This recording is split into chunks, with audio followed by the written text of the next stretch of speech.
So as I'm driving home, I'm not having the best day myself.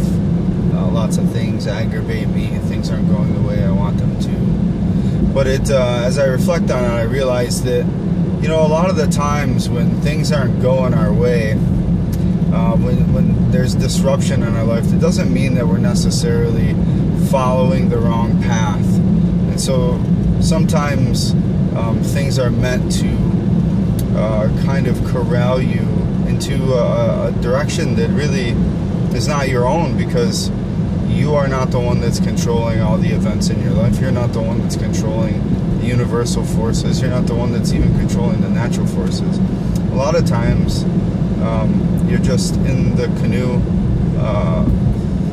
learning to paddle downstream with the currents and the flows of life.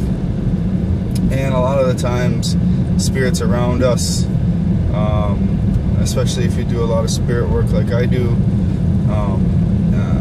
the divine forces and the universe has a little bit different of a path for us, or maybe even a better one. And it's just kind of like the universe is doing things like corralling a stubborn bull. In this case, we're the stubborn bull, and the forces that be make the batteries die in our remote, so we can't watch TV that day, or even for that hour that we wanted to watch it for, which forces us to go meditate. It doesn't let the car work.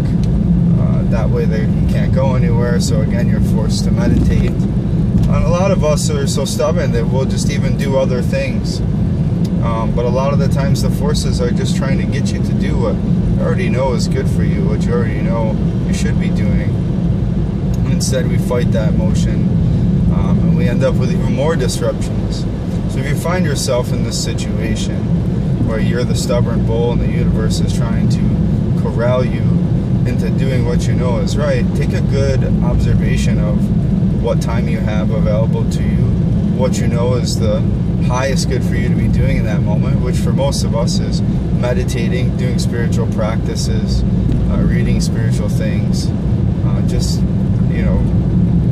changing our mind state and our actions to be more loving, compassionate, more spiritual, more inclined towards those areas. Maybe you're just not really listening, and all the aggravations and disappointments and obstructions are really just to mirror, to show, to corral the stubborn bull that is your ego mind back to where you're supposed to be. So, hope this helps. If anyone needs any help, I hope this is a guiding light for somebody somewhere.